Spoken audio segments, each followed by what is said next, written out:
What is going on, everybody? Pugilism Planet. What is going on? We got the live workouts from Saudi Arabia. No footage, commentary only, like when we go live with the fights. We get to see what Anthony AJ Joshua looks like before fight time, and we get to see what Francis the Predator Ngannou looks like before fight time. I didn't announce I was going live, so no notifications, but come on in, let the fun begin. Lyrics. I like them lyrics. See their hat? It says fearless. You see that? Be fearless. Not just the saying. Live by it. You know what I mean? So far, it's a big heavyweight in the ring. I didn't know one of the Furies was fighting on the undercard, Roman Fury, trained by Big John Fury. So that should be interesting seeing John in the corner. We get to see how good of a corner man he actually is. John Fury was looking pretty like he was in good shape. Had the flat stomach and everything. So we're only what, a couple days out from Knockout Chaos. We can talk about whatever you guys want to talk about in the boxing world right now. Of course, Haney Garcia is a hot topic. Apparently, some strange things were going on Ryan Garcia's Instagram or social media. I was watching Pro Box TV, and Paulie Malignaggi just went in on Ryan Clark. I said Ryan Clark. That's a ex-football player. He went in on Ryan Garcia. Man, he didn't show him any type of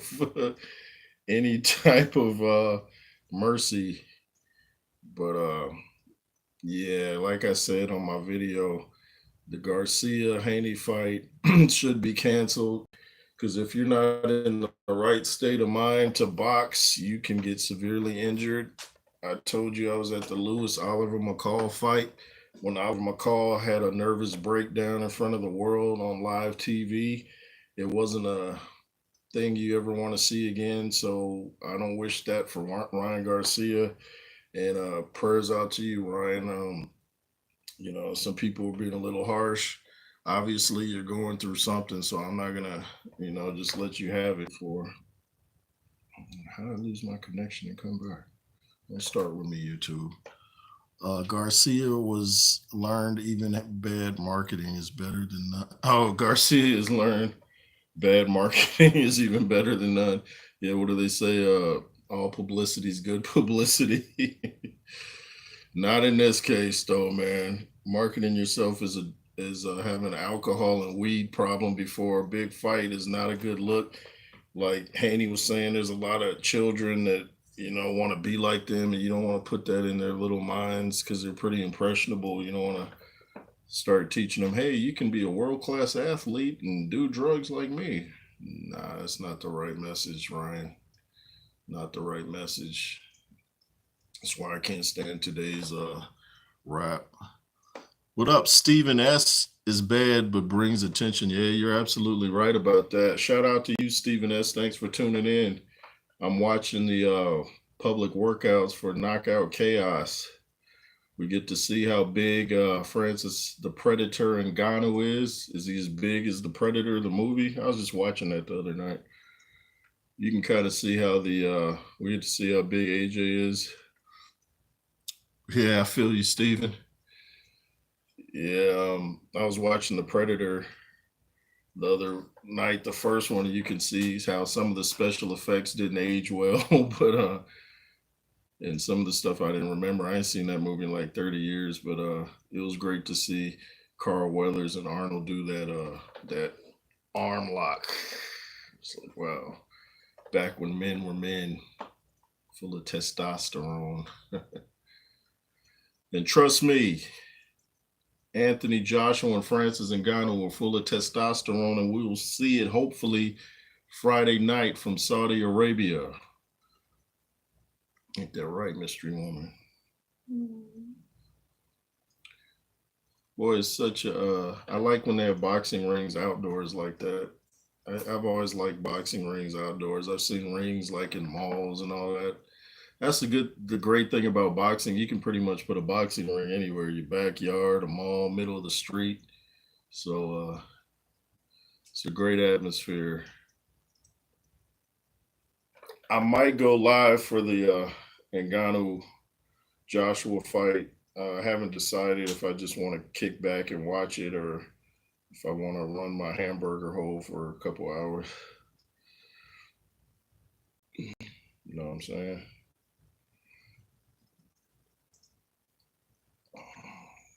I always found it interesting watching public workouts from Alexander Usyk. He be out there juggling and dancing and all that. Like Usyk has a lot of he does a lot of things like Muhammad Ali used to do. So it shows he has a great sense of humor. Shows he doesn't take himself too seriously. Boxing is a hard enough sport. Anybody that's done it, even on an amateur level, knows boxing is a tough enough sport without taking yourself too seriously. You got to take the fight seriously, but don't take yourself so seriously that you can't enjoy the moment. And then you look back and like, man, I don't even really remember being there because you were so serious, man. Just relax.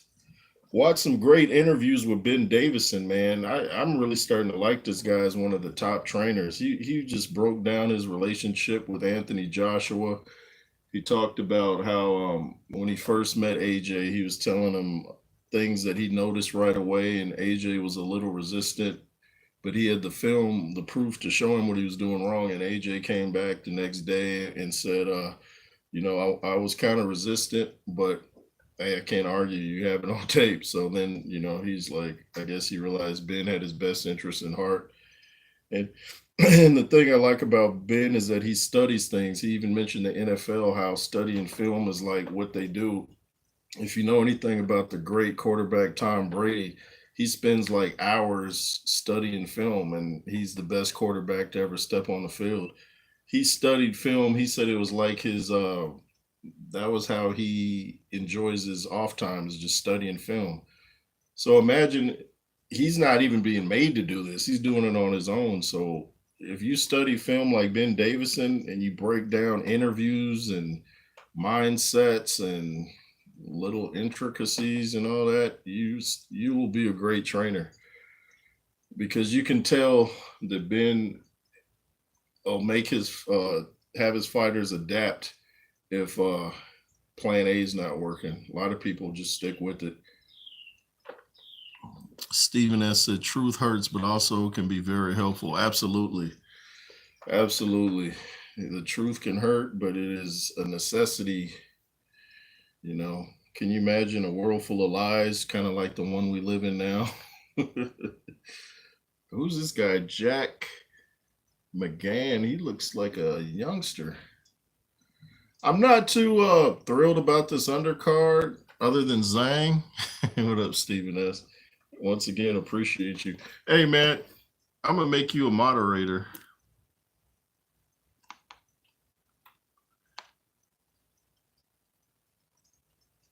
There you go, Stephen. Gave you a wrench, so if anybody comes on talking crazy, get them up out of here. Stephen S in the building, y'all. Frank Warren up on the mic. Frank never shies from the limelight, does he? He's been in this game for decades. Frank Warren and Queensberry. Queensberry's supposed to have a 5-on-5 versus Eddie Hearn's matchroom. That should be pretty interesting. And then we got Wardley and Fraser Clark coming up, I believe later this month. I got Wardley in that. He seems to throw better combos. Doesn't have the big amateur career as Fraser Clark, but I like what I saw from Wardley against Adelaide. I was really impressed with Wardley. He's got fast hands too. Takes a good punch, and really showed he was levels above Adelaide. I don't even think Adelaide would do any better in a rematch. In fact, it'd probably be worse. Once you see you can knock someone out, then you know I can deal with malicious people, no problem. That's what's up, man. I appreciate that. Salute Stephen S. Boy, man, this is there were several people in the boxing world that were saying they weren't, really interested in this fight. The closer you get, you can see their point of view starting to change. How could you not be interested in this fight? Two of the biggest punchers in the sport, two of the most physically imposing guys in boxing, and you wouldn't want to see it. And then there are others saying, "How dare Francis be ranked in the top 10 after losing to Fury?" That's because most of us know he didn't lose to Fury. That's why he's ranked. And how many people in the top 10 could actually beat Francis Ngannou? So I like AJ's mindset though. He seems really focused. He's not doing much laughing and giggling. He's ready for war, and Francis Ngannou was ready for war as well. Francis Ngannou, I can. Oh, that's the same. Yeah, Francis Ngannou's ready for war. Anthony Joshua's ready for war, and I watched the interview too with Francis Ngannou's trainer, Dewey Cooper. He's an interesting guy, man. He's really into boxing. He said he used to box as well as doing K1. So I didn't know he used to box. I knew he did K1. But Dewey Cooper is really impressed with the punching power of Francis Ngannou. He'd even made a rhyme about it.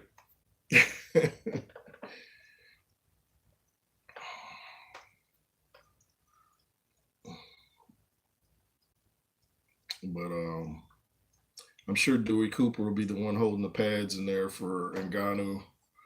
So we'll get to see even Zhang and Parker do their public workout. France is a very good team. They are not there just to participate. Oh yeah, absolutely. They want to go home with the win. They have a point to prove, not just to the world, but to the UFC, to Dana White. They want to prove that Dana White didn't know what he was doing when he let Francis go. Can you imagine having Francis Ngannou in your organization and you let him slip away? Do you know all the money that they just lost as a result?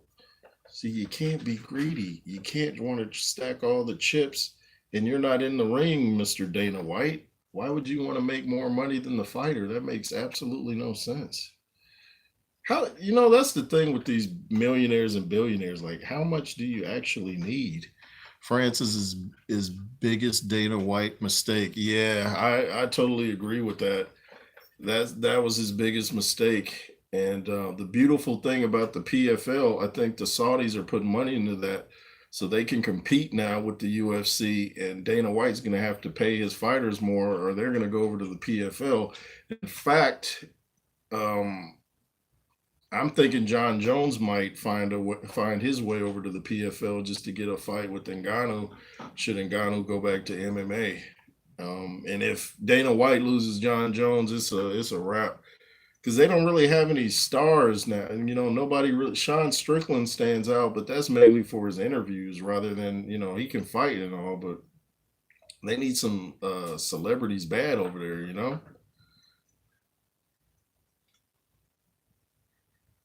I'm watching the public workout right now of forget this guy's name. Heavyweight is king division. It's another level. Absolutely. As they say, boxing goes as the heavyweights go. When the heavyweight division is popping, the whole sport's popping, the world's talking about it. Anthony Joshua was the one that brought heavyweight boxing back with his brilliant performance against Klitschko. And Klitschko has to take some of that too because Klitschko, he could have very easily won that fight. His brother told him to kind of ease up when he had AJ hurt. Had he pressed the gas, he could have won that fight. And I wasn't even an AJ guy back then. I was rooting on Klitschko. And you won't see too many heavyweight fights like that with two really big guys where they're just swinging like featherweights just nonstop. That's a classic. You can watch that over and over. It never gets old. Stands the test of time. Shout out to the Klitschko's, both brothers, class acts. They were very dominant, very solid focused fighters. They never had any scandals or anything like that. Conducted themselves like true professionals. Shout out to Terrence Crawford too.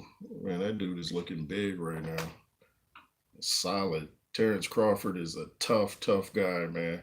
I don't see Terrence Crawford ever losing. I don't care who he's fighting. I don't see him. I don't who can beat Terrence Crawford? The dude's mentally tough as all get out. If you're mentally tough, spiritually tough, and physically tough, ooh, that's a lot of tough.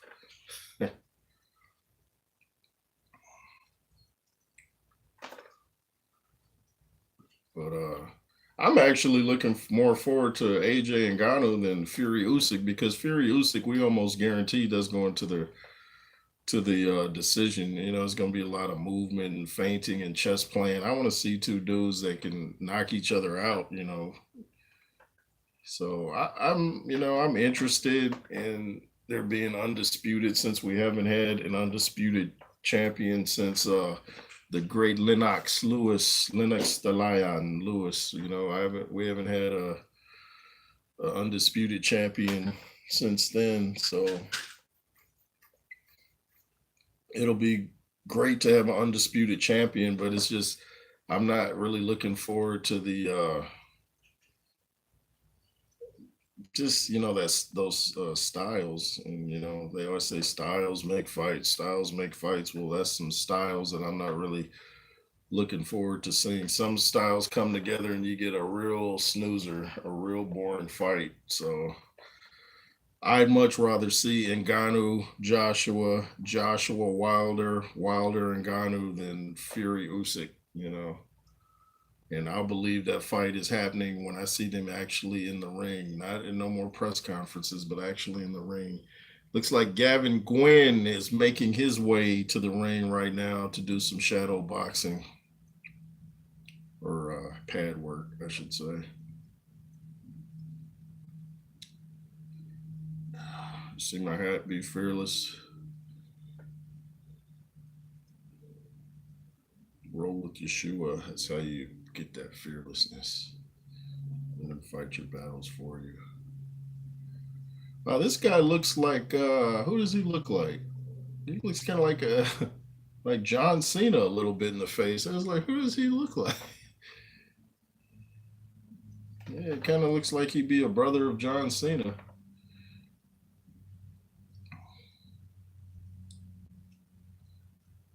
I always notice, and I've said this many times for all my new subscribers out there, that when I see Deontay Wilder hit the pads with Malik Scott, he always looks real fast and sharp and great with the combos. But the trouble is, that seems to be just for the public, just for the cameras, because then when he gets in the actual fight, he doesn't seem to do anything that he did on the pads. And of course Floyd Mayweather be doing all that like fancy stuff, and I mean, he didn't do that in the fights much either. Sometimes it's just to show the audience your speed, I guess, and your ability to not fatigue. But most of these guys don't even do in the ring what they do.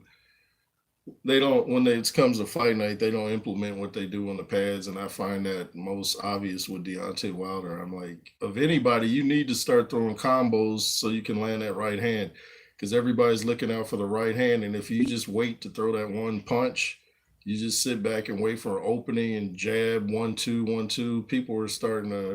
People kind of already debunked that and they're ready for it. So he's gonna have to find a way to come with some other punches. He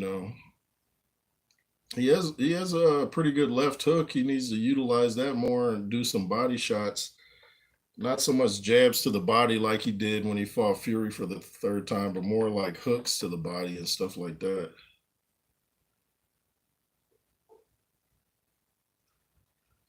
So his night right now looks like, oh, excuse me, over in Saudi Arabia, it looks like it's nighttime. Hey, are you able? Can you give me a water? There's one open right there on the right. The other one's open already. Thank you. Had to wet my proverbial palate. Wet that palate. Yeah, I mean.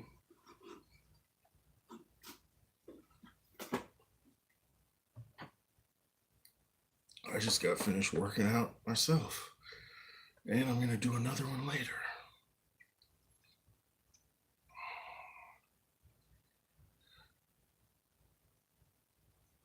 That's a nice size ring. I don't know the ring size for Joshua Ngannou. If the ring is small, that's going to be very interesting. If it's a small ring, you know somebody's going to sleep. A big ring, more movement, small ring. Can you imagine fighting Francis Ngannou in a telephone booth? Do telephone booths still exist, by the way? They assume everybody has a cell phone now, so I don't know. Telephone booths have kind of become archaic like the typewriter. Giving more black eyes in a typewriter. I think Cool G Rap said that. Let that sink in. Think about it. You know about Cool G Rap, Mystery Woman? He's the one they sampled on Poison. It's gonna be a big ring. Oh, okay. A big ring. So I'm thinking more movement might come from AJ at first, but he might want to sit down on his punches coming out the gate just to get some respect, just to show Francis like you're in here with a punch or two. So I think he probably come out firing and then before he starts moving around. That's just my thoughts.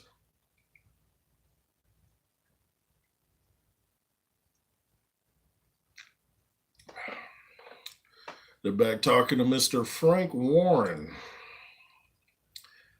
I was looking at Joseph Parker yesterday with the Grand Arrivals. This is the best shape for the Wilder fight, and now that I've seen him in, and he's saying how he's staying in the gym and he feels better than ever. You know, he's you can see it in his face. His face is chiseled. We got Nick Ball. He calls himself Nick Wrecking Ball. He's coming to the ring right now, looking focused. But Joseph Parker, you can look at his chiseled face and tell he's been working hard with another great upcoming trainer, Andy Lee. There's a lot of good trainers on this card. You got Andy Lee, and I forget Zhang's corner man. His name is, I believe, George something or something George. Sorry about that. But yeah, it's like it's so many great trainers here. We got Ben Davison, Andy Lee, Zhang's trainer. Only thing it's missing is Bo Mack. Jack. Oh, so Nick Ball is just shadow boxing. He doesn't have any gloves on. So he's not gonna hit the pads. He's just trying to show his technique and speed.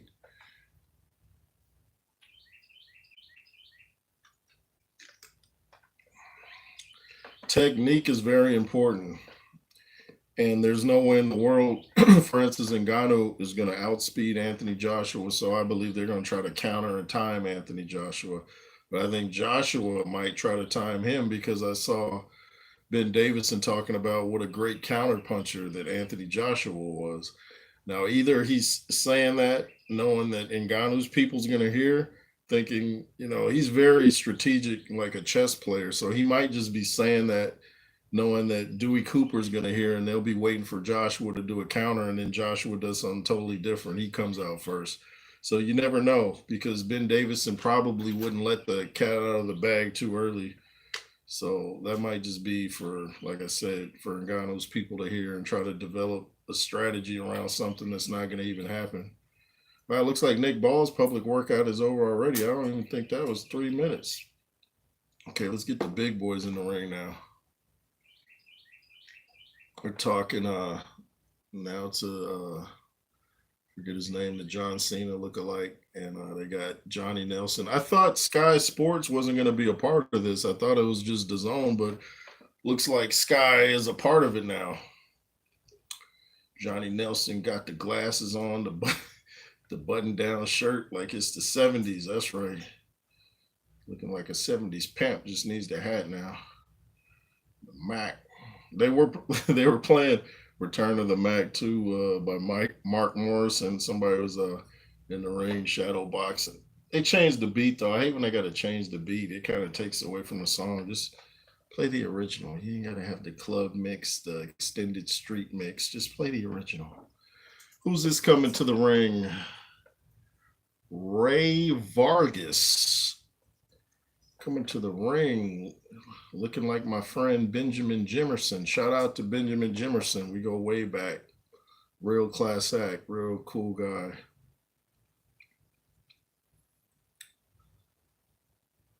Knockout chaos, y'all. Will it be chaotic? Hopefully not like Galata Bow the first fight. Hopefully we don't get that kind of chaos. Can you see that happening in Saudi Arabia? They ain't having that over there. Try to start a riot in Saudi Arabia and see how that works out for you.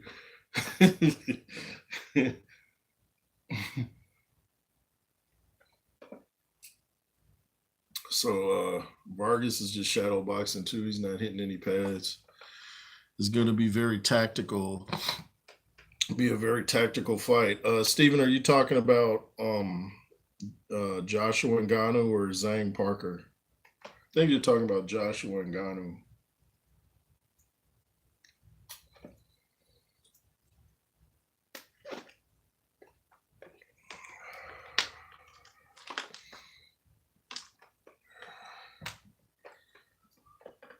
It's an overcast day here.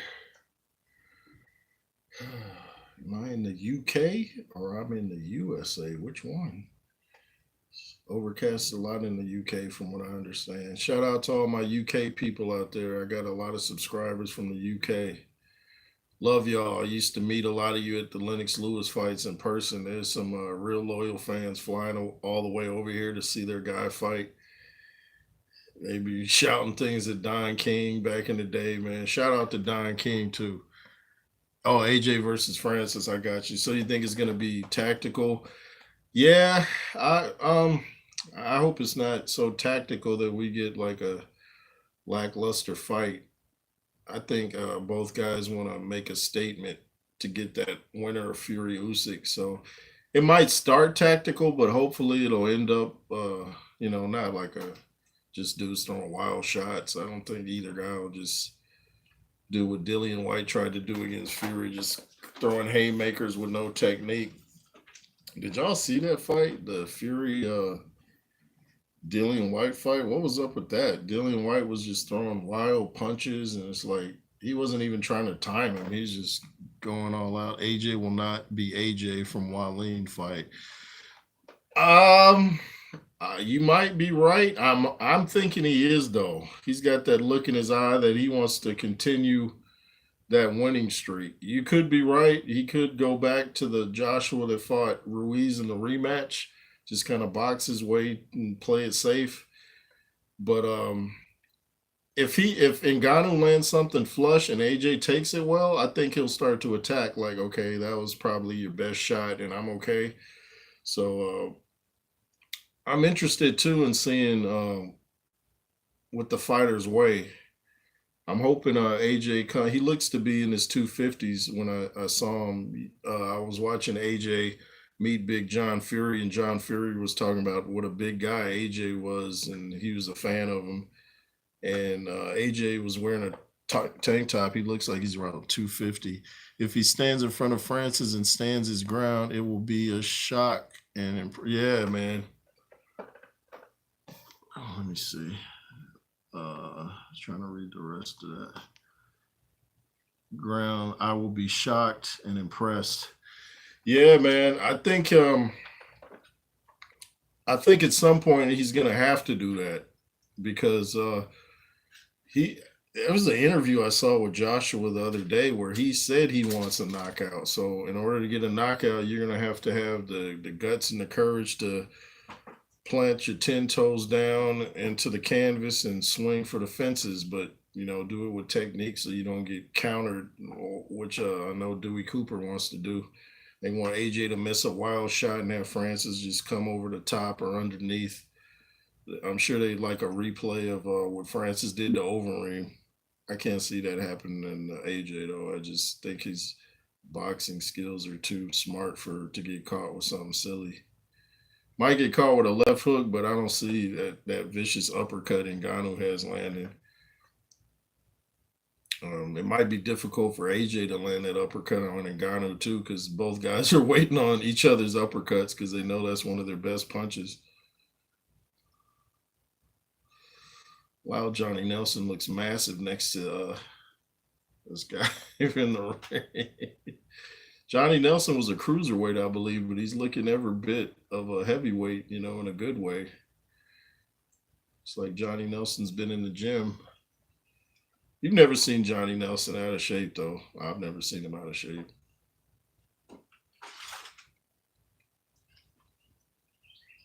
That's interesting when you see former fighters staying in better shape than current fighters. It's like he's not even boxing. Like, what are you guys' excuse? I think it's time for the is Parker and Zhang coming to the ring next? I just love the lights around the ring and everything. It looks like a stage, and they really know how to put on events over there. They really know how to promote it. Promos. You don't really see any promos over here in the States like that. You just see that the commercial that's not, and they haven't put much into it. And then they tell you the pay-per-view price, and you're like, wow, really? For that? The PBC is probably going to lose or is already lost.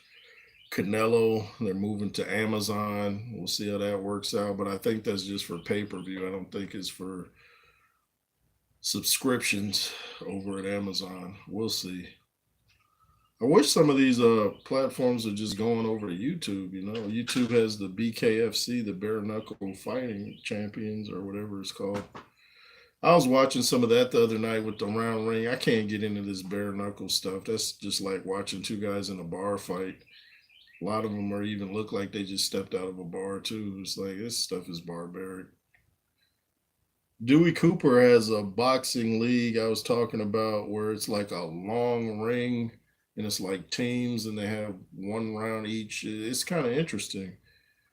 I'd be more interested in watching that than bare knuckle. I remember Paulie Malignaggi got into that for one fight, and dudes be losing teeth and everything. Oh, never mind all that. Joseph Parker's coming into the ring, looking slim and trim, in great shape. He looks like he's probably around 245.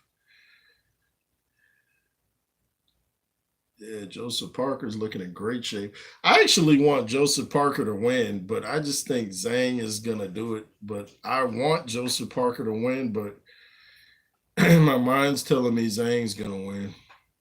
Ain't that right, Mystery Woman? Mhm. What are your thoughts on it?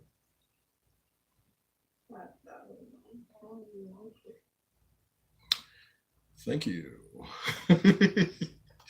You're welcome. Joseph Parker moves around the ring, smiling, looks light on his feet, looks great. Andy Lee looks lighthearted. They look very, very confident. They're talking to Eddie Hearn right now. Joseph Parker's putting on the gloves, got his name on his shirt. This is the best shape I've seen Joseph Parker in, man. This guy looks ready to go. He looks like he's ready to cause Zhang a whole heap of problems. And he's going to look to outwork Zhang.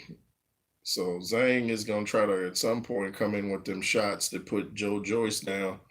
We'll see if he can do it.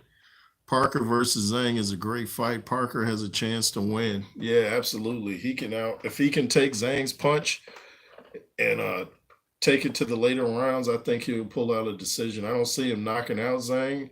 Parker can punch, but he's not a devastating puncher. So I think if he can take him, tire him out, say he gets like round. I believe this is a 12-round fight. But yeah, if Parker can do what he did to Deontay Wilder, Parker can. Yeah, it's a hard fight to pick. I picked Parker to beat Deontay. Yeah, Parker's looking good, man. He's around probably 245, 242. Looking very fit, very fit. Andy Lee, man, great fighter, great trainer. His chances in, let me see what this says. His chance is in fast movement and in and out. Yeah, fast movement. Yeah. Yeah, Joseph Parker. I would say Zhang is a pretty fast fighter, but he's not faster. Excuse me, he's not faster than Joseph Parker by any stretch of the imagination. Joseph Parker way faster than Zhang. And I think it's like he said, he'll have to move in and out, punch, get out, avoid them big shots of Zhang. And fighting southpaws is always tricky. AJ seems to do well against southpaws, like against Charles Martin, not Usyk, but AJ seems to do well against southpaws. When I used to box him, I found it very tricky. Punches coming from weird angles. And I noticed Ngannou would switch up to southpaw against Fury. We'll see if he tries that against Joshua.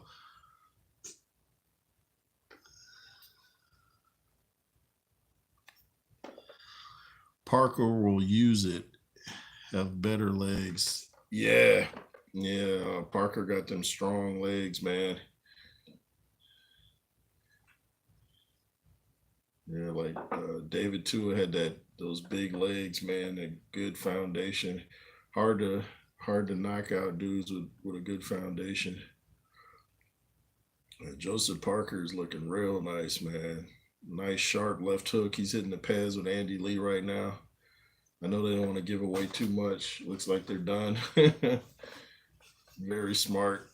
Drink your water and take it on home. Don't give the opponent too much. Oh, he's still in there. I thought he was stopping. Had a quick little water break. Shout out to all my OG subscribers out there. USA to the UK, Africa, wherever you're watching from. Shout out to all the OG subscribers, the new subscribers, future subscribers. Appreciate you taking time out of your day to check out the J Roos Theory. I got a backup platform called NWJ. Looks like there's a couple other NWJs, but I'm the real NWJ. So you might have to type in NWJ Boxing to find mine, but you'll see me. I got on the red tank top and got a lot of content over there. I talk about boxing over there, but I kind of mix in other things so it won't be like the same thing. I started that platform just to see which one would grow faster, J Roos Theory and WJ.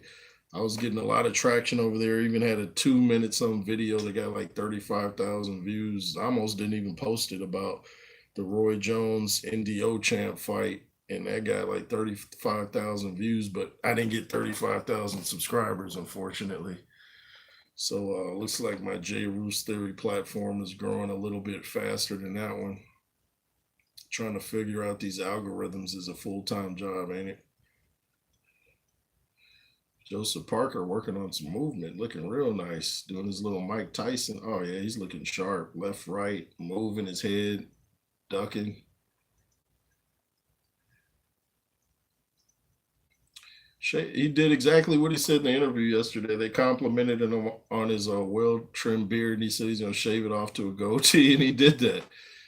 I like the goatee, but I thought the beard was nice. He should have kept the beard. Might actually help you to take a punch from Zhang too, give you a little extra padding. Andy Lee should have been like, nah, man, keep the beard. You can shave it after.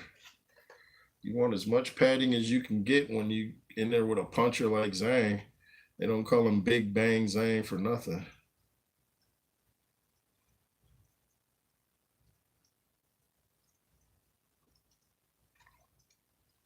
Eddie Hearn is freestyling on the mic right now. I don't know what he's saying. He's with Johnny Nelson. I think Eddie Hearn's had some pretty harsh things to say about some of Johnny Nelson's comments. We'll see if they I might go back and watch it after this live stream to see if they get into it at all.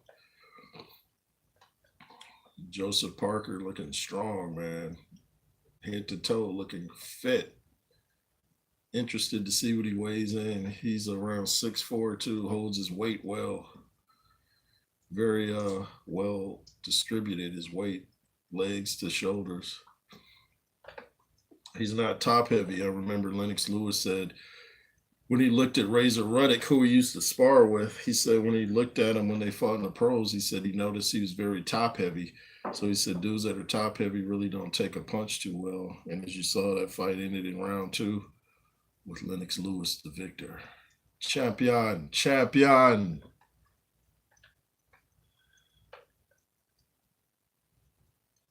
But maybe that's Dillian White's problem. He appears to be somewhat top heavy because I keep saying his legs look a little bit jittery when he gets clipped by punches that you wouldn't think would shake him up, seem to shake him up. Maybe it's he needs to distribute his weight, like work on his legs a little bit. 26, 27-inch quads are good size legs. So try to get them up to that if they're not.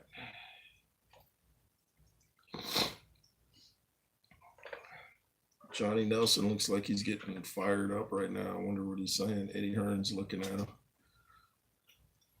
Eddie Hearn versus Johnny Nelson just announced on the undercard of Joshua Ngannou. Did you see yesterday at the Rivals, they had Eddie Hearn and Frank Warren coming into music like they were about to fight, and Eddie Hearn was joking around saying, why'd they have me come in first? Like, I'm the champion. I'm supposed to come out last. You tell him, Eddie. I like Eddie Hearn. I saw Eddie Hearn boxing, just playing around. You could tell he had some skills.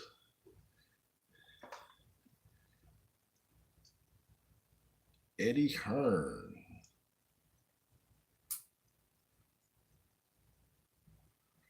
So I understand on another note, I understand this has nothing to do with these fights, that Shannon the Cannon Briggs is supposed to fight Rampage Jackson.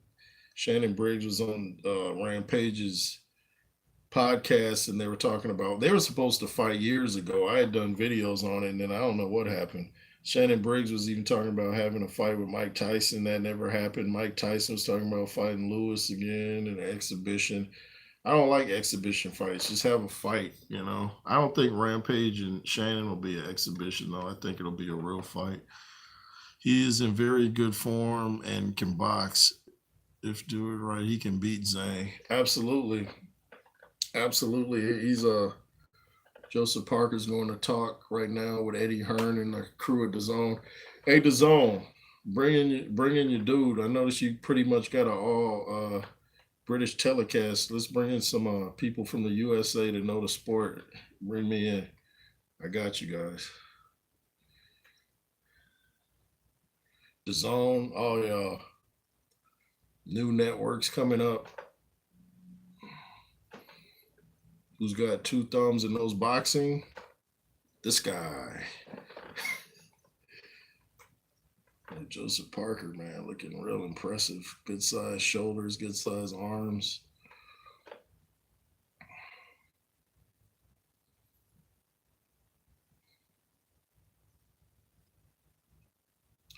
I was noticing the hand size. I think I was touched on this a little bit earlier. Francis Ngannou has some very, very big hands.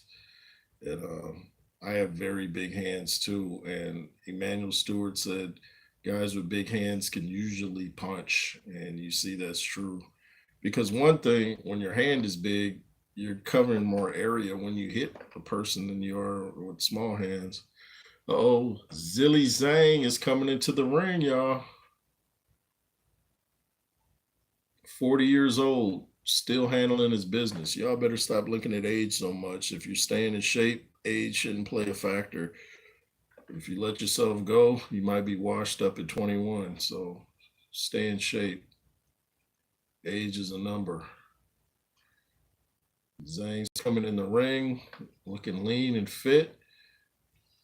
He'll probably come in somewhere around 270-ish. I think he was around 280 for his fight with Mr. Joyce. Understand Joe Joyce has a fight coming up against Cash Ali. Um, Zhang should pull that. I mean, Joyce should pull that out. Okay, Zhang is just doing some shadow boxing with his trainer and some movement, pad work. Looks like got his hands wrapped. I guess he might do pads after that. I think he's just warming up with his trainer. Looks like Zhang's looking at him do his public workout. Looks like he's trying to work on cornering Joseph Parker. Don't give too much away, y'all. Save some for fight night. Don't let your strategy out the bag right now. I would work on things publicly that I'm not going to even do in the fight just to throw off my opponent. I do stuff that I don't even have any intentions of doing. It's all about strategy, y'all. Chess, not checkers. Remember training day?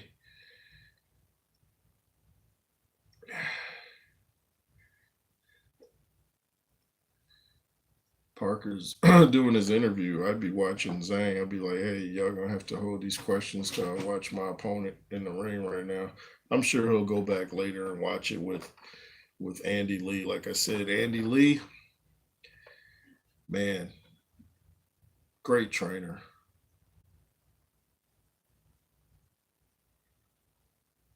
I think Andy Lee was Andy Lee in the corner with Fury for his fight with Ngannou? He was with somebody, and I was like, I didn't know he was working the corner. I don't remember him working the corner that night.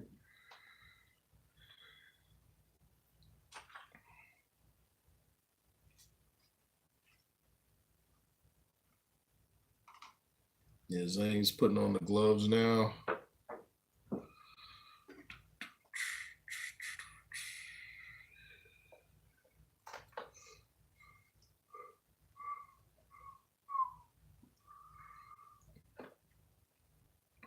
He's wearing a shirt saying Team Zhang. I know China's very happy for their guy. I know he's getting a lot of support over there in China. He has an interesting story you can check out. There's a documentary about Zhang here on YouTube. It's subtitled, but you learn a lot about Zhang as a young boy, all the way up to his pro career, working through the Olympics, and it's real interesting. I saw kids with physical appearance. Wait, let me see. These comments be disappearing. I saw kids with physical appearance of grandpa, and I saw grandpas who were studs. Yeah, yeah. It's like things are switching, man. It's like you see it, man. I don't know. It's like discipline is a lost art nowadays. It's like people like the easy route when if something is easy, you don't really appreciate it as you would if it took you some hardships to get there. That's just the way life works. When you work for something, you feel great about yourself rather than if something's just given to you. Where was this? Where you saw that? Was that were you in a certain country where you saw this, Stephen?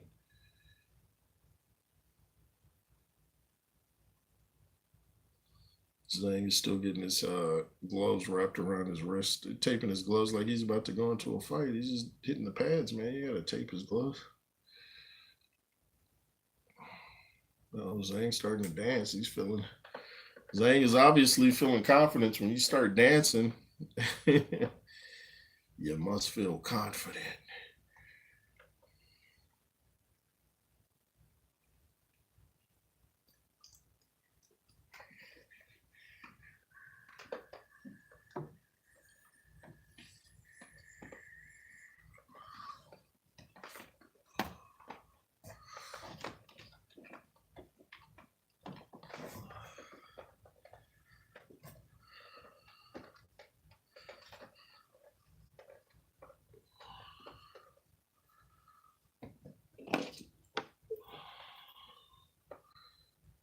Well, Zhang is hitting those two red lightsaber looking things.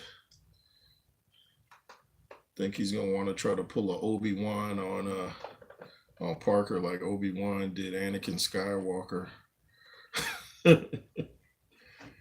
in Revenge of the Sith. If y'all know anything about Star Wars.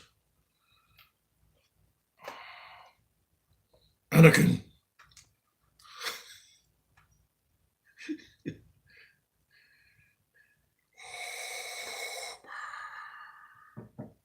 These kids are on their phones 24/7. Crazy. Yeah, man. Phones. It's like technology, man. That's the thing. I did a video about technology right when I started my YouTube channel. Technology can help you, but the world is a much better place with all these devices. You get attached to these devices sometimes, and they seem to do more harm than good. I mean, you can go to a function and nobody's talking. It could be a room full of 20 people, nobody's talking, everybody's texting, probably texting somebody that's right across.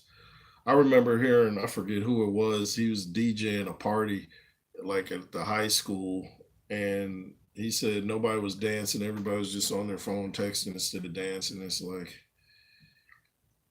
the technology is turning people into robots, you know? That might be the end game, the end goal.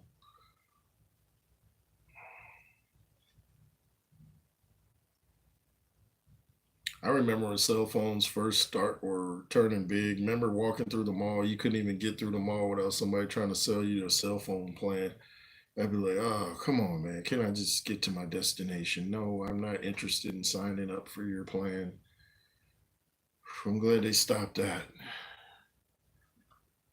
I still like the days of going to the mall and shopping rather than buying everything online, though.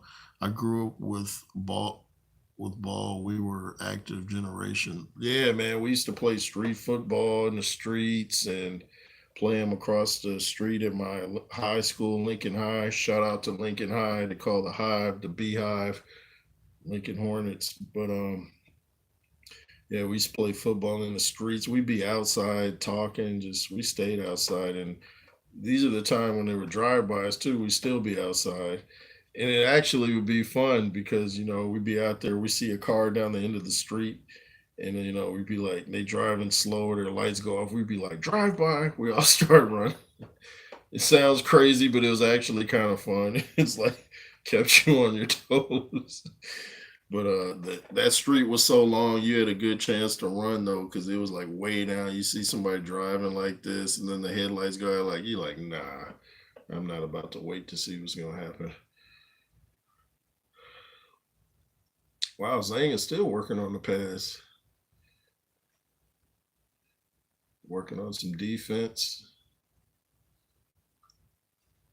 Those are some big mitts that his trainer got. Man, my goodness. It's like the 2.0 pads. I can almost guarantee, don't know for sure, but looks like Zhang's trainer probably used to fight himself. He's got good height on him. I can see the way he's moving around. Looks like he used to mix it up a bit.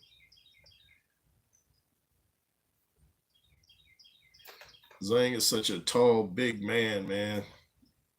And he's lefty too. That's what people forget. And they think he's going to be this slow, methodical fighter. And then they get in there and they're like, oh, he's not as slow as I thought. I remember the first guy I sparred with, Alex something. He was from the UK. He was like 6'7" or 6'6". And I remember watching him spar before I got in the ring with him. I was like, man, he looks slow. I got in there. I was like, nah, he's not that slow. Looks can be deceiving. Shout out to him. Where I wish I knew his last name. I would find this guy and see how he's doing. Shout out to Alex, a good big heavyweight from back in the day from the UK around the early 2000s. I don't know what happened with his career, but he was over here in the States. He was working with what was Lisa Lake's brother? I mean dad. He used to work with Ken Norton. He's working with Ken Norton's people, former NBA player, something Lakes. I forget his name. Looks like Zang's done. He's posing for pictures. He's making faces. Zhang said he's not much of a trash talker, but the more I listen to him, he gets in his little digs here and there. He takes his little shots here and there.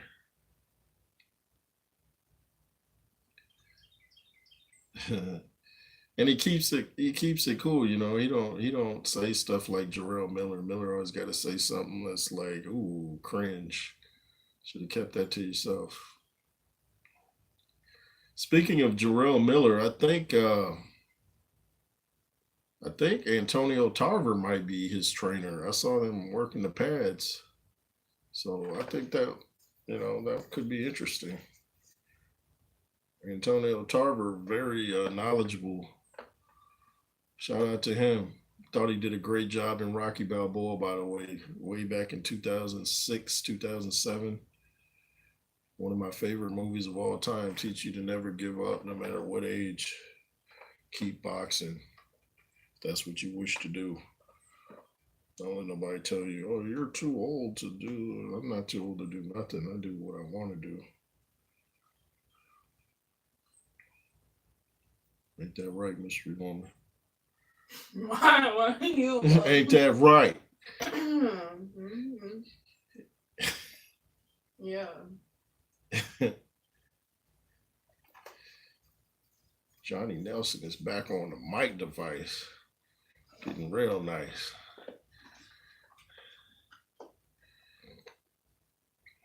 And that,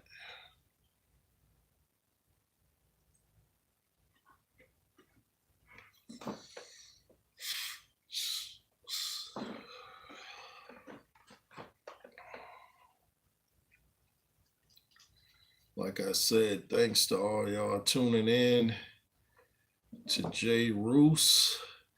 You can follow me on Instagram, Jonathan Roos 619. That's the San Diego area code.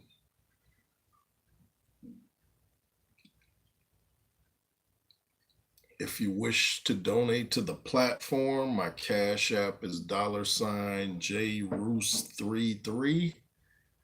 Thank you. Thanks to everybody that's contributed so far. I appreciate it. Big thanks.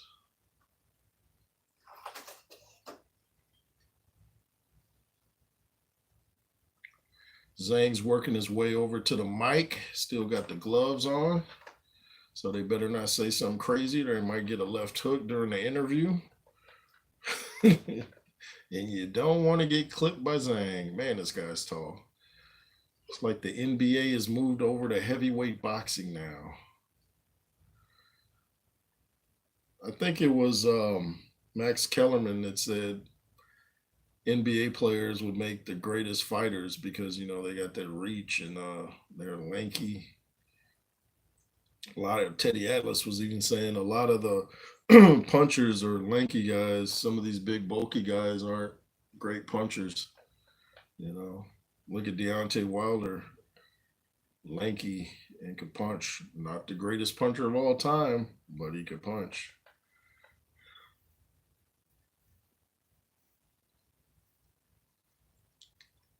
Zhang looks pretty relaxed. That's what's so interesting too about this Parker Zhang fight. Both guys, from what I'm seeing here in Saudi Arabia on the public workouts, both guys look very, very, very relaxed. They're smiling, they're confident, they're moving around. Joseph Parker always seems relaxed though, comes to the ring dancing. He's got a good rhythm.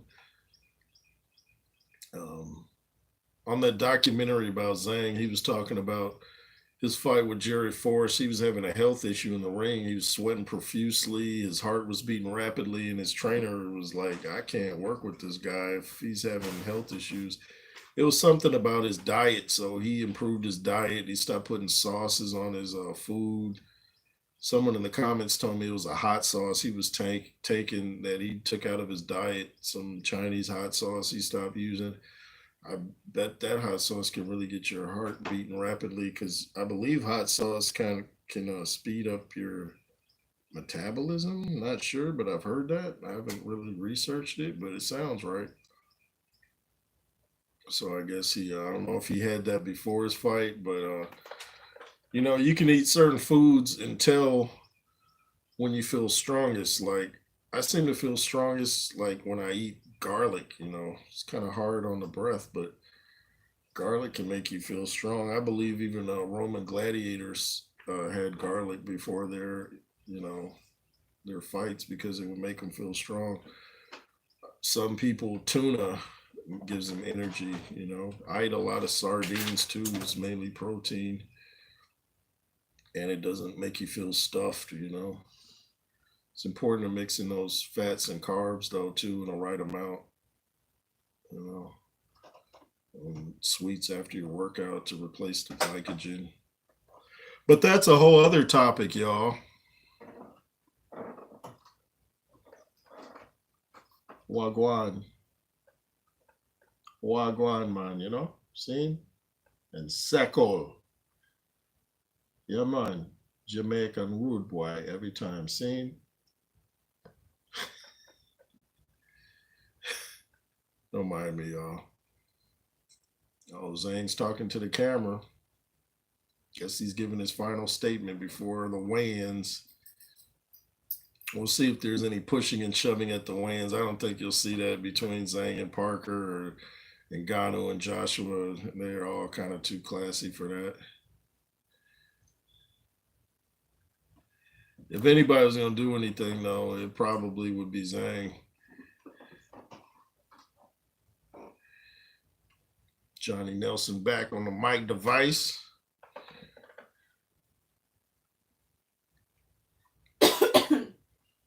No coughing.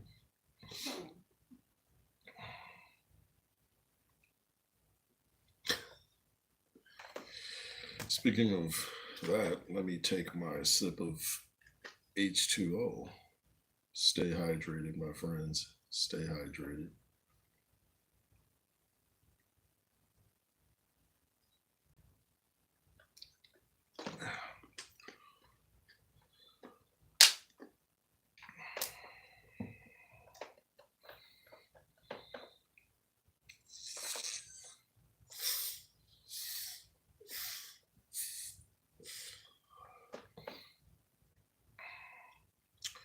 I feel like eating an egg and avocado sandwich. I think I'll have that when I'm done. Want me to make you an egg and avocado sandwich? I think I'll make me and Mystery Woman an egg and avocado sandwich. With some bacon, man. Some bacon. You want bacon from the Rude Boy Jamaican? Shout out to Eka Mouse. Y'all don't know nothing about Eka Mouse. I used to play that dude. That dude was hard. I saw him perform several times. I'm just stalling until AJ and them come in the ring. But I saw Eka Mouse, man. I thought me and my buddy thought because of his name, Mouse, he's gonna be this little dude. This dude comes on stage like 6'6", swole. We're like, that's him? That's Eka Mouse? Like, wow. Dude had stage presence like you wouldn't believe, had the little like cowboy hat on. That dude. Once you hear Eka Mouse, you'll know it's Eka Mouse. He don't sound like no other artist. No other artist. It's reggae too. But he lived in San Diego for a while. I don't know if he still lives out there, but shout out to Eka Mouse.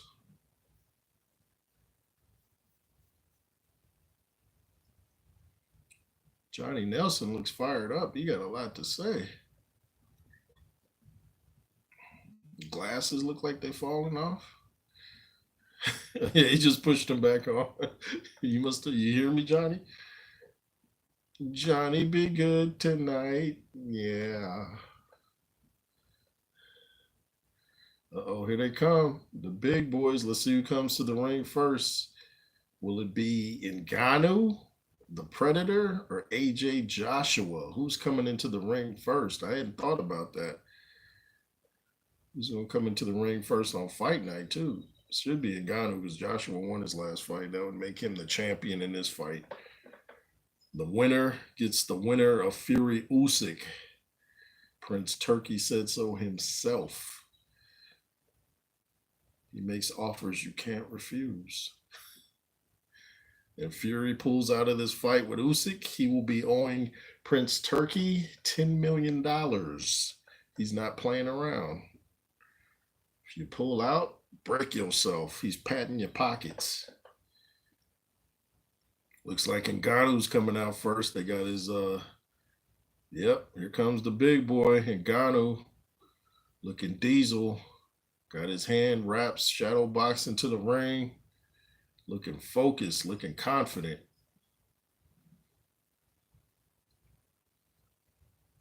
Francis Ngannou is bringing life to boxing, kind of like AJ did. You know, he's a breath of fresh air. You know, he's got everybody talking.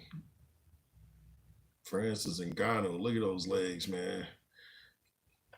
That dude looked like he could kick somebody in the next week. He's looking like he's in good shape. Francis is a specimen of the of oh yes, Francis he's looking nice, man. He looks like he might even be a little lighter than he was in the Fury fight. Some people were talking about why is he 280 when he was in the UFC? He'd fight at 250. Well, they had a weight limit. You couldn't weigh over 265 as a heavyweight in the UFC. You had to come in lighter. And in boxing, you can weigh whatever you want. So he's gonna come in, feeling what he's gonna come in at the weight he feels best at. There's no limits. Ben Davison in the crowd looking very serious. They're watching Ngannou like he's about to take notes. I really like Ben Davison, man. This guy, you can tell he's got a great boxing mind. He's just downloading information. He'll probably go home and study this, every aspect, every angle of this public workout of Francis Ngannou. Looks like his team around him is studying things too. So wherever AJ is right now, he's not with AJ yet. He's out there watching Dewey Cooper and Francis Ngannou. Looks like Francis got some little twists going on. It's bouncing around, showing he's got some movement. He's just shadow boxing right now with the gloves on. It's showing the overhead angle. Come on, let's switch from that angle, yo. I want to see. Yeah, there we go. And Ngannou's bouncing around the ring, showing he's got some movement, looking very good. Yeah, he's looking sharp, man.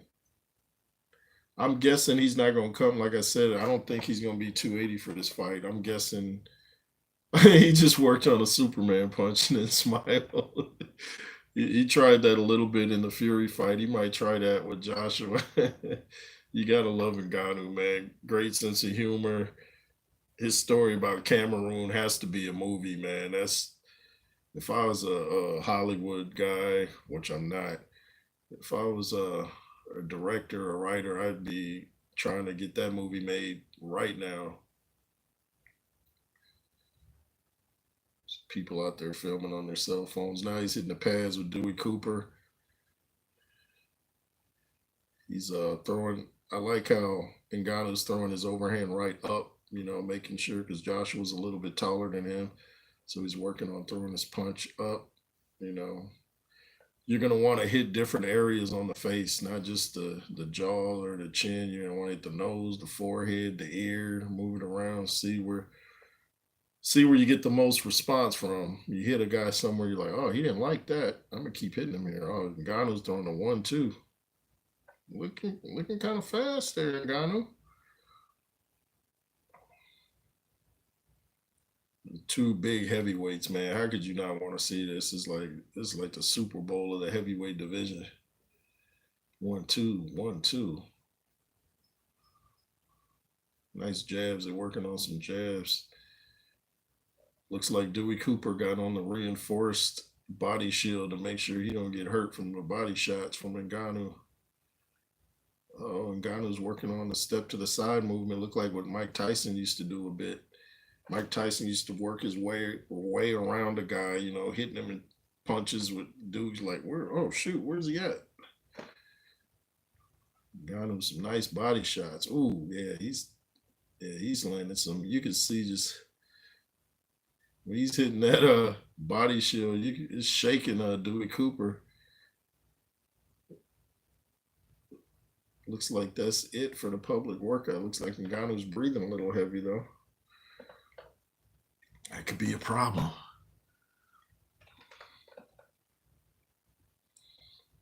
Speaking of breathing, I'm watching an interview with Anthony Joshua. He's getting into the elevator, and did he use an inhaler? I'm like, does Anthony Joshua have asthma? Because I've never seen that before. And if he does have asthma, I wouldn't have done that on camera. I wouldn't want my opponent to know I got some breathing issues.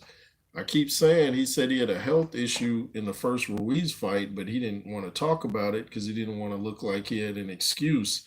So he said when he retires, he'll write a book and talk about it then. But I'm wondering, does he have asthma? Because he's been 12 rounds several times. He's gone 12 rounds with Usyk twice. He went 12 rounds with Joseph Parker.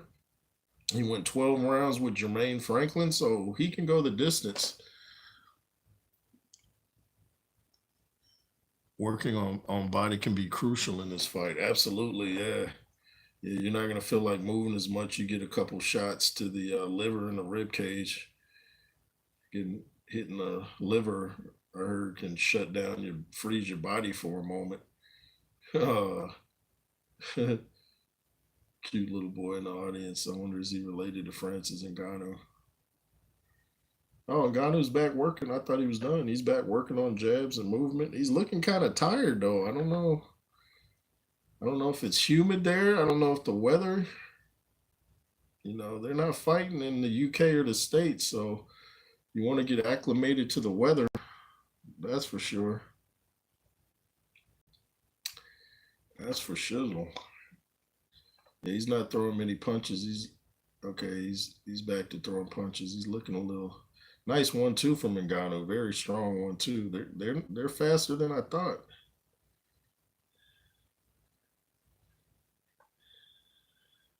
Looks like he's recovered well from his leg surgery that he had. I believe he had his both knees operated on when he went into the Cyril Gahn fight. But his legs must be all right because he picked up that dude and slammed him like he was a featherweight. And Cyril Gahn was doing nice work with his boxing too. That's seemed like why Ngannou took it to the mat. Like he wasn't feeling that. Ngannou got his mouth open. He's got to work on that. And it's gonna be an exciting fight, man. I can hardly wait for this.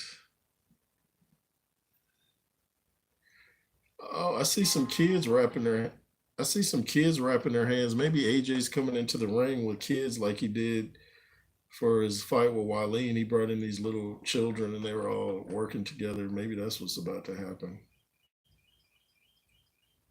Shout out to all the children around the world that like boxing. It's a good thing, Teach you discipline, keep you off the streets, give you confidence, know how to defend yourself.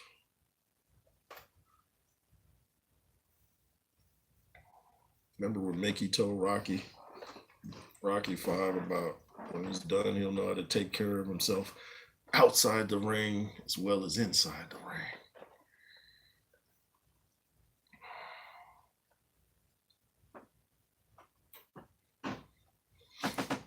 Yeah, yeah. Oh, and Ngannou's back. 1-2. Maybe Dewey Cooper noticed the fatigue. Is like, nah, Chief, we gonna get that out tonight.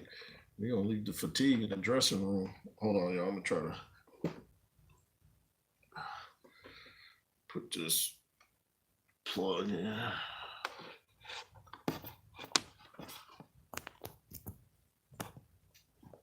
There we go.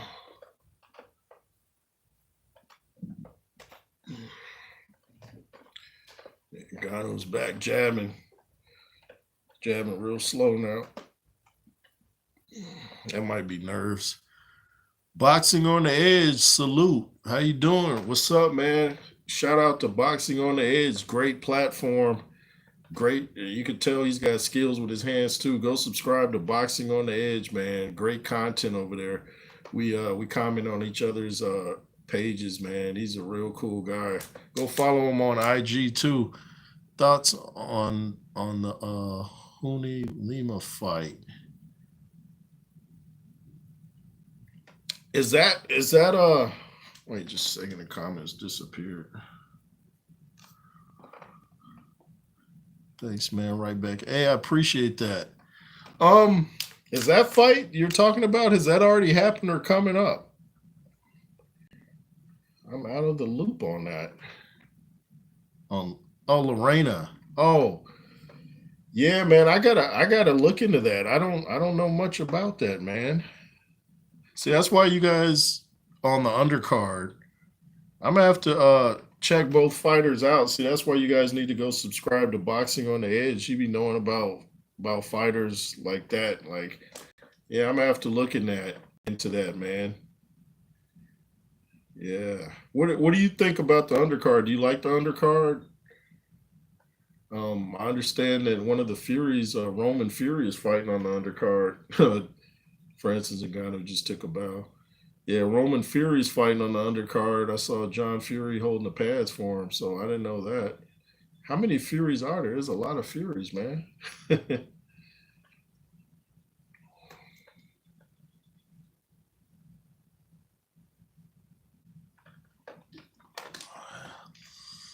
I'm making a video later today on it where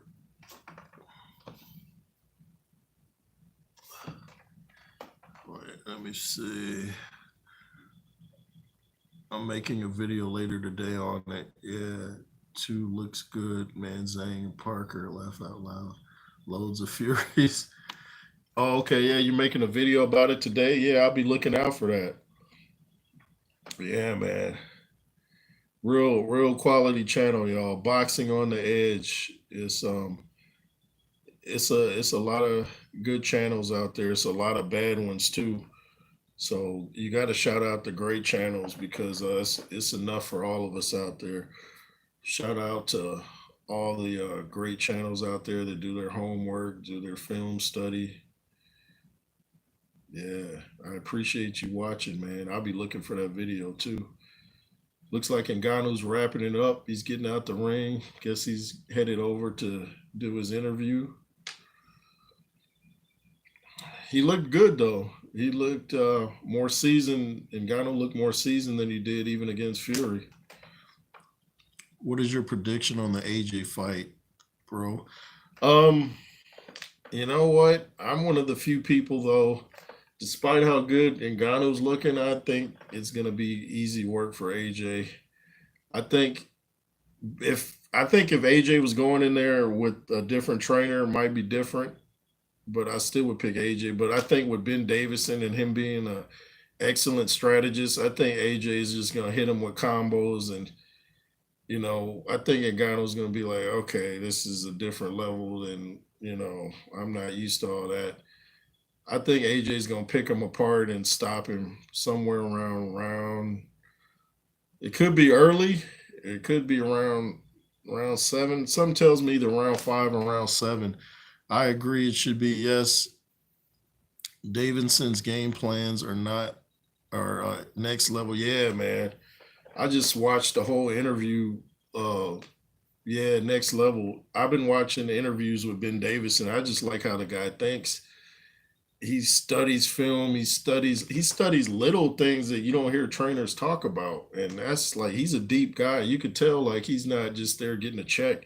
He's really breaking down fighters. He watches the interviews. He watches things you wouldn't think that normal trainers wouldn't notice. He notices them, and that's important. He's like a therapist for his fighter. Yeah, he is. He's like a therapist, and you see he's tapped into a side of AJ that we thought we'd never see again. Very analytical. Yeah, right. He brought out a side of AJ that we thought we wouldn't see again. And this version might be more dangerous because it's more it's not as wild. It's like it's sharp and precise. It's like I'm gonna finish you, but I'm not gonna leave myself open. I'm not gonna get caught with any silly left hooks or anything like that. So it'll be interesting to see how Ngannou deals with that. It'll be interesting if both guys feel each other's power and neither man is shaken. That'll be interesting. Like, oh, what now? So Ngannou looks pretty winded right now. He's about to do his interview. I'm gonna go back later and watch to see. Here comes AJ. with the game face on.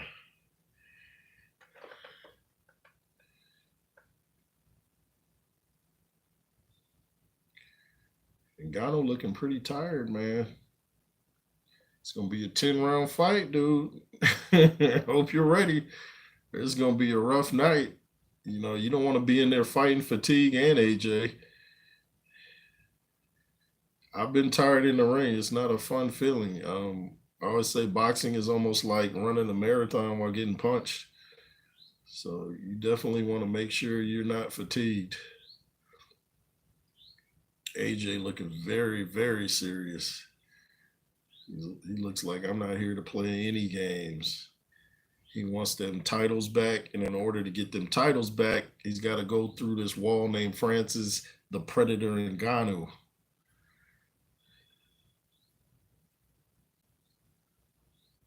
Yeah, but yeah, he's bringing the kids in the ring. Looks like Ben Davidson's on the outside of the ring. AJ's working with the kids right now. I guess AJ's saying, you know, I'm already ready for the fight. I can just take it light right here. AJ's working with the kids. They're working on some punches. Class act, AJ. It's something those children will never forget. You know, he's shaping young minds right here. Some of these, you might be looking at some world champions in that ring right now. Yeah, they'll never forget something like this. Children love when adults give them attention. They just love it. I remember growing up in my auntie and uncle's preschool, and anytime my uncle would come out there playing with us, we just get excited, run around, chasing him, chasing us. That was the highlight of our day. AJ looking very strong himself, looking very fit. He's working on some things right now, shadow boxing. Everybody talks about the size of Ngannou like AJ's a welterweight. AJ's a big guy himself.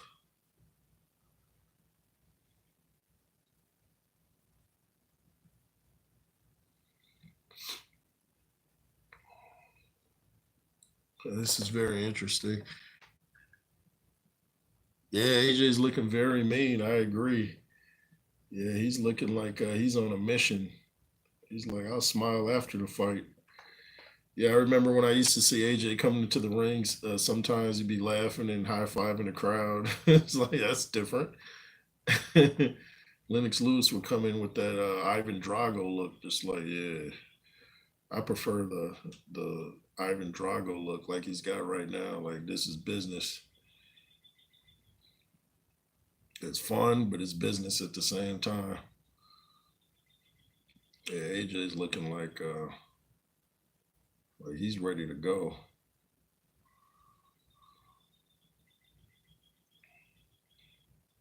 Former two-time heavyweight champion Anthony AJ Joshua. He's just chilling right now, watching the children hit the pads. And Gatto's giving an interview. I'll go back later and check out the interviews. If they say anything interesting in the interviews, I'll probably do some videos about it later on. But I couldn't miss these public workouts, seeing how everybody looks.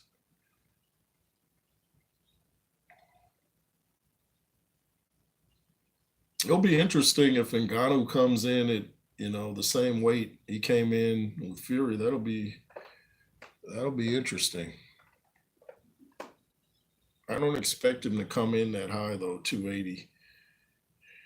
Unless he just feels great at 280. I don't really see the need to come in at 280. I don't really see how that's going to help him much. Now, if he puts that weight into his punches, that will be a problem.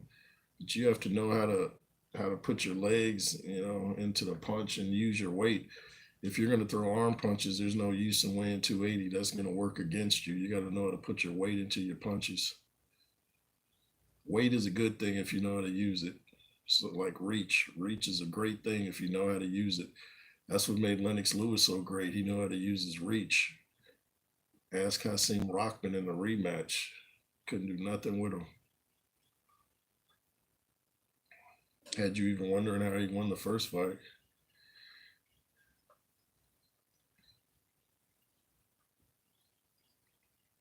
AJ's just chilling in the corner watching the teens work out. They look like teenagers anyway, some of them. Ngannou's still giving an interview. I'm curious to hear what he's saying. I want to hear how he's breathing too while he's talking to see if he's controlling his wind. AJ got that, man. He looked focused, man. That's how Lennox Lewis was staring at Shannon Briggs. Remember that? Dude didn't even blink. I was like, wow. But then Shannon Briggs almost had him out. Remember that? And I didn't know 2 years later that when Lennox Lewis went back to the corner, his corner said he was basically out on his feet. I thought he was off balance personally when I saw it, but apparently not. Apparently Shannon had shaken him up, but he recovered and put it on Shannon. That's what the great ones do. They know how to come back. That's Tyson Fury gets up off the canvas. AJ got up off the canvas several times against Klitschko, even on his worst night against Ruiz, ended the fight on his feet. So you got to respect dudes that keep fighting even when they're hurt or don't feel like it. Yeah, AJ's in a zone. Ever since he went to that dark room for 4 days, he seemed to come out like a new person.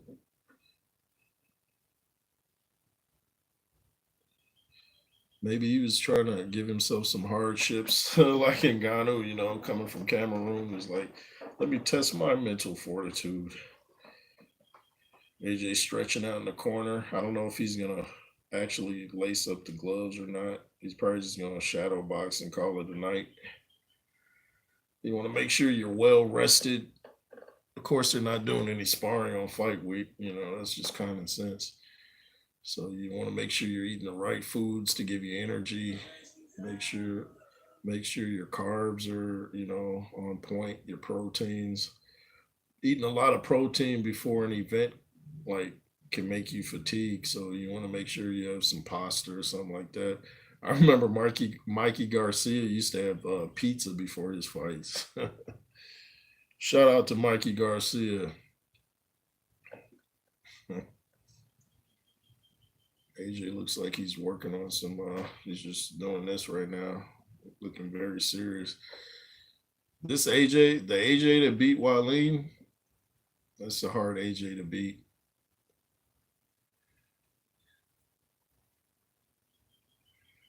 A very hard AJ to beat. AJ's clapping for the kids. Nice size arms and shoulders and forearms. AJ looking very fit as usual. You've never seen Joshua out of shape. You've never seen Ngannou out of shape. When Dana White was talking about Ngannou weighing 300 pounds, if Ngannou was 300 pounds, he still wouldn't look out of shape.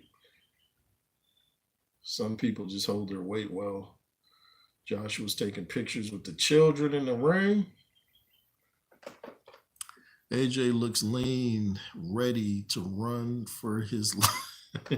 So I take it you think Ngannou's gonna pull this out?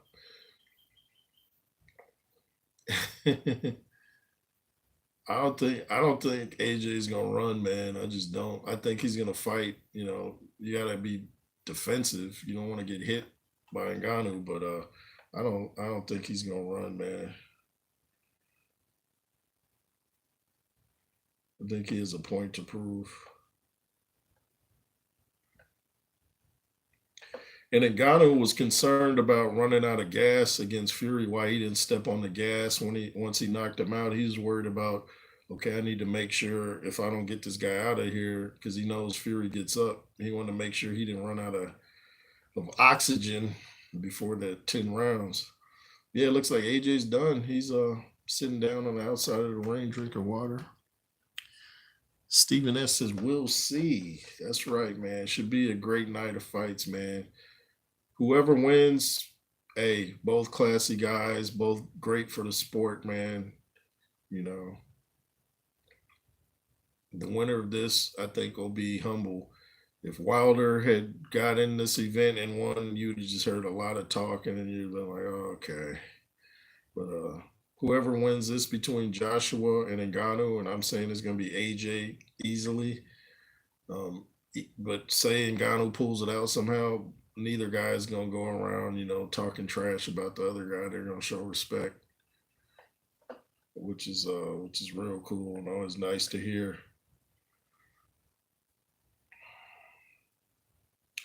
It's like AJ's doing some interviews with different networks right now.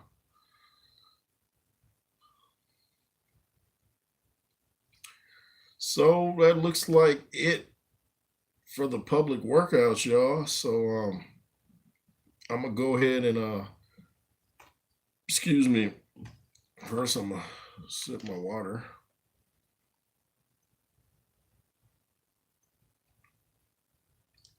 And look how entertaining that was, watching me drink water.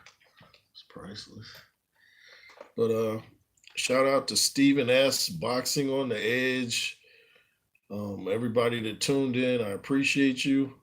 And I'll probably be doing a video today. Yeah, both are respectful guys. Yeah, I agree, Stephen S. Yeah, two class acts. See, when you're confident and you know what you can do, you ain't gotta go around and insulting people. When Ali did it, it was kind of playful. It wasn't like he really meant it. So a couple times he meant it, but Ali was kind of playful with his. But when you're confident, you ain't got to go around insulting people and all that. Keep it classy. When I see dudes doing that, I know they're trying to build themselves up. Like they're trying to hype themselves up. If you got to hype yourself up, then that's a problem. But anyway, thanks to everybody for tuning in. Hope y'all have a great day. I really appreciate you, old subscribers, new subscribers, future subscribers. LSR forever. Beat down that like button and share this video and be fearless. Yay.